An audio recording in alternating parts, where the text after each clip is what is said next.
The letter that saved Lincoln Middle School's music program was written on a Tuesday afternoon in March 1995 by a 12-year-old girl named Nora Vasquez at the kitchen table of her family's apartment in Freehold, New Jersey, on 3 sheets of wide-ruled notebook paper in purple ink. She wrote to 31 famous musicians that afternoon. She had found their management addresses in music magazines and industry directories she had checked out from the school library. She wrote the same basic letter to all 31 of them, with small variations for each recipient, explaining the situation, explaining what was at stake, and asking for help. 30 did not write back. 1 showed up.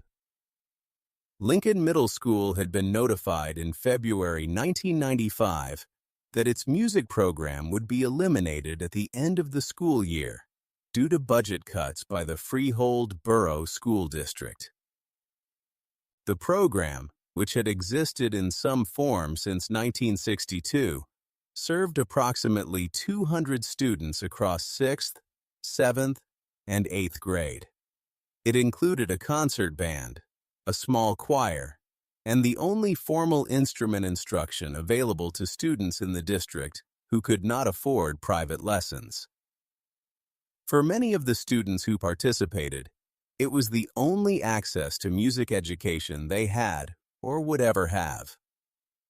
The district's reasoning was financial and, in its own terms, logical. The program cost $84,000 annually to operate, between the director's salary and instrument maintenance, and the cost of sheet music and the various other expenses that accumulate around a functioning music program. Facing a broader budget shortfall, the district had identified the music program as a non-essential expenditure. The decision had been made quickly and without much public discussion, in the way that decisions are sometimes made in school districts when the people making them have not yet heard from the people who will be affected by them. Nora Vasquez was in 7th grade and had been playing clarinet in the concert band for 2 years. She was not the most talented musician in the program. She would be the first to say this, and has said it many times since. But she was among the most devoted. The kind of student who arrived early and stayed late and practiced in the apartment bathroom with the door closed so she wouldn't wake her parents on school nights. Music had given her something she did not have a precise word for at 12. Something to do with having a place to be that was entirely her own. A skill that was becoming real under her hands in a way that nothing else in her life was yet becoming real. When the cut was announced, Nora's band director, a man named Gerald Ochoa, who had run the program for 11 years, and who took the news with the quiet devastation of someone who has built something carefully over a long time and been told it doesn't count, told his students the facts without embellishment. He told them what the district had decided and why, and what it would mean. He told them that they could write letters to the school board, that this was the appropriate channel, that public pressure sometimes changed these decisions. What he did not say, because he did not think to say it, and because it would not have occurred to most adults to say it, was that they could write to famous musicians and ask for help. That was Nora's idea. She came to it the way children come to certain ideas, through a combination of literal-mindedness and the absence of the learned pessimism that tells adults which things are worth trying. She thought about who had enough money to save a music program. She thought about who cared about music enough to want to. She concluded that famous musicians were the obvious answer to both questions. She went to the school library and began writing down addresses. Her mother, Elena, who worked the early shift at a laundromat on Route 9 and came home most evenings too tired for long conversations, found the 31 letters on the kitchen table the following morning and read them over coffee before Nora woke up. She did not tell Nora that it wouldn't work. She drove her to the post office on Saturday and let her mail them herself, at the counter, each one individually stamped. The responses began arriving, or rather not arriving, within the following weeks. The silence from 30 of the addresses was total. No acknowledgement, no form letter, no signed photograph, nothing. Nora checked the mailbox every day for a month. Then she checked it every few days. Then she stopped checking with any particular expectation and simply accepted that the letters had gone the way most letters to famous people go, into a system too large and too busy to distinguish between the correspondence that matters and the correspondence that doesn't. Bruce Springsteen's management office received Nora's letter in late March. It was read by a staff member who set it aside. Then it was read by a second staff member who also set it aside, in a different pile from the first. Then it reached Springsteen himself, who read it on an April morning at his kitchen table in Rumson, New Jersey, 23 miles from Freehold, the town where he had grown up. He had gone to school in Freehold. He had been a kid in Freehold who cared about music when caring about music was not something the adults around him particularly understood or encouraged. He knew what it meant to be 12 years old in that town and to have found something that felt like yours. He picked up the phone and called his manager. He did not send a check. He did not have his office make an inquiry. He asked what was on his calendar for the following Tuesday, and when told, asked for 3 hours in the afternoon to be kept clear. He drove to Freehold on a Tuesday in April, in a car that he parked 2 blocks from Lincoln Middle School and walked to, because he did not want a production, did not want advance notice, did not want the thing he was about to do to become something other than what it was. He had called Gerald Ochoa the day before, introduced himself, explained briefly what he wanted to do, and asked Ochoa not to tell the students until he arrived. Ochoa had been teaching for 22 years. He said later that he had received many surprising phone calls in his career, but that particular Tuesday afternoon phone call from Bruce Springsteen stood alone. Springsteen arrived at the school at 1 in the afternoon. Ochoa brought him directly to the band room, where 47 students were in the middle of a rehearsal for the spring concert that everyone now understood might be the last spring concert the program ever held.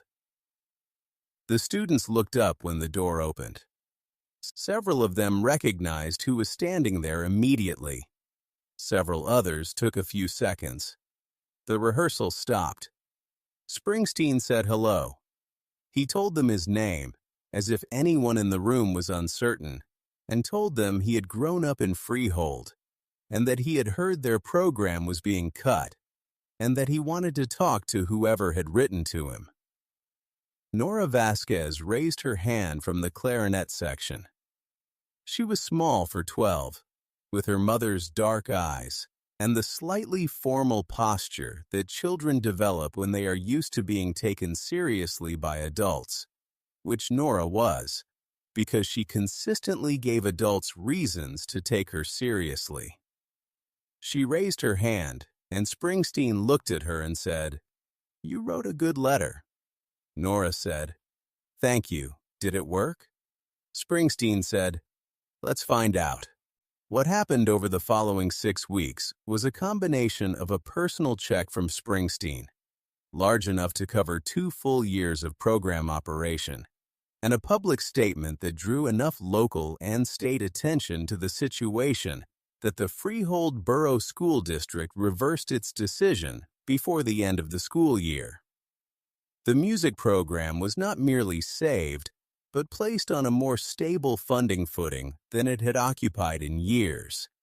as the attention brought in a small amount of additional grant funding and prompted the district to re-examine its prioritization of arts education more broadly.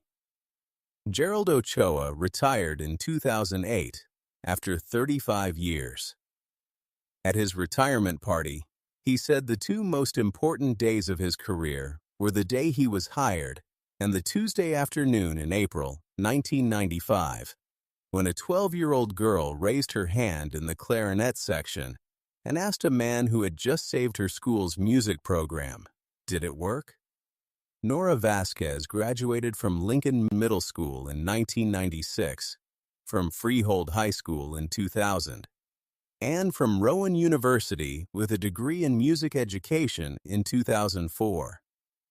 She returned to Freehold that same year.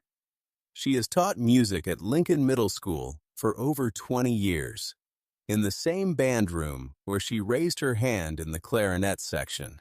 She is 31 years old in photographs from that Tuesday in April 1995. There is a photograph that Ochoa took that afternoon with a disposable camera. Springsteen and Nora standing together in the band room. Nora still holding her clarinet. Springsteen with his hands in his jacket pockets, looking at her with an expression that Ochoa described as the expression of someone recognizing something familiar in a place they did not expect to find it. The photograph hangs in the band room now, on the wall beside the door. Below it, on a small card, Ochoa wrote a sentence before he retired and left it for Nora, who has kept it exactly where he placed it. The card reads, "She wrote 31 letters. One person showed up. That was enough." Nora's students ask about the photograph sometimes. She tells them the story the same way every time, not leaving anything out and not dramatizing anything that doesn't need dramatizing, because the story is dramatic enough on its own. She tells them about the library, about the addresses, about the 30 that didn't write back. She tells them about mailing each envelope individually at the post office counter on a Saturday morning with her mother standing beside her. She tells them the most important part is not that it worked. She tells them the most important part is that she tried, and that she kept trying after the first week of silence, and the second, and the third. That she did not have the evidence, going into it, that it would work. She had only the belief that it was worth trying. "That's the only thing I can teach you," she tells them, every year, to every new group of 6th graders coming in with their instruments in cases that are often too large for them, their faces carrying the particular mixture of uncertainty and excitement that is the face of someone at the beginning of something they don't yet know will matter. "Try the thing that probably won't work," she says. "Try it anyway. You don't know which one will." There is a detail about those 31 letters that Nora has never mentioned in any interview, not because she is hiding it, but because nobody has ever thought to ask about it. She wrote each one differently, not dramatically differently. The core of each letter was the same: the situation, the stakes, the ask. But she had spent enough time in Gerald Ochoa's band room to understand that musicians were not interchangeable, that what mattered to one did not necessarily matter to another, and that a letter which sounded like it could have been sent to anyone would read, to the person receiving it, like exactly that. She had read enough of the music magazines in the library to know something about each of the 31 people she was writing to, what they valued, where they came from, what their music seemed to care about. For Springsteen, she had written about Freehold. She had written that she knew he was from Freehold, that Lincoln Middle School was in Freehold, that she was 12 years old and in 7th grade and learning clarinet in a town that he had grown up in, and that she thought he might understand what it meant for a kid in that town to have a place to be that was entirely about music and nothing else. She had written, in the third paragraph, a sentence that she has not been able to reproduce exactly from memory, but that she has described in this way, that she told him music was the first thing she had ever been good at, and that she wasn't ready to stop being good at it. Springsteen has never said publicly which part of the letter made him pick up the phone. But Elena Vasquez, Nora's mother, who read all 31 letters on that Tuesday morning over coffee, said the letter to Springsteen was different from the others in one specific way that she noticed even then, before any of it had happened. She said it was the only one where Nora sounded like she was talking to someone she expected to understand. Elena is 68 years old now, retired from the laundromat, living in the same apartment on the same street in Freehold where she read those letters at the kitchen table in 1995. She comes to Nora's spring concerts every year and sits in the third row and watches the students play. The same students with the same oversized instrument cases and the same faces of people at the beginning of something they don't yet know will matter. She does not take photographs. She just watches. She says that every year, watching those students, she thinks about the Saturday morning at the post office counter. The 31 envelopes. The stamps. Nora handing each one to the clerk with both hands, deliberately, the way you hand something over when you understand its weight. She says she thinks about how she did not tell Nora it probably wouldn't work. She has wondered, over the years, whether she should have. Whether there would have been something valuable in preparing her daughter for the most likely outcome. She always arrives at the same conclusion. She is glad she didn't. Some things are worth trying before you know the odds. Some envelopes are worth handing to the clerk with both hands. You can learn the odds later. The trying comes first. Nora's oldest student from her first year of teaching graduated from high school in 2016. He is studying music production at a college in Nashville. He came back to Freehold the previous Christmas and stopped by the school and looked in through the window of the band room at the sixth graders doing what he had done at 11, holding instruments slightly too large for them, learning the basics, finding the first notes of something that would take years to develop. He did not go in. He stood at the window for a few minutes and then walked back to his car. He has said, in the way that young people sometimes say things when they are not sure how to explain them, that standing at that window felt like looking at the beginning of something he was still in the middle of. That the band room looked the same, that the faces looked the same, that something was being passed forward in there, something that had started before him and would continue after him, and that his part in it was one piece of a longer thing that he did not have a name for yet, but could feel the shape of. He called Nora that evening to thank her for something he did not fully specify. She said he was welcome for something she did not fully specify either. They both understood what they meant. The card on the wall beside the bandroom door still reads, in Gerald Ochoa's handwriting, the sentence he wrote before he retired and left for Nora to keep. She wrote 31 letters. One person showed up. That was enough. If this story moved you, make sure to subscribe and hit the like button.